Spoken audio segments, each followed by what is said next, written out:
Okay, Dodge fans, in the garage today is an authentic, real 1965 Dodge A990 factory lightweight race car. Originally coming with a 426 Cross Ram Hemi. The engine is done and on the stand. I will be basically redoing the engine bay and getting it ready for the new engine to go in. And yes, these are the lightweight, super lightweight, and this core radiator support is so lightweight it just bends. It's amazing.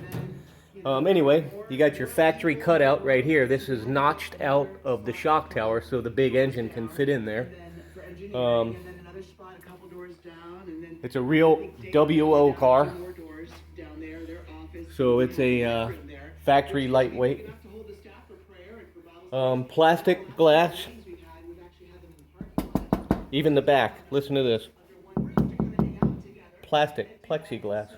That's amazing, man. Also, your shift pattern is from the factory, reverse.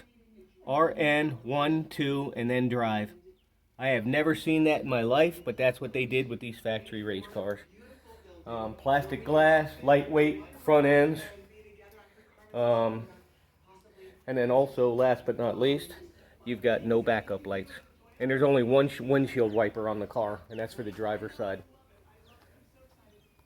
These were some cool programs back there that they were doing on these old cars. And the funny thing is that being a factory race car, this is how it came from Ma Chrysler. Amazing. Thank you very much.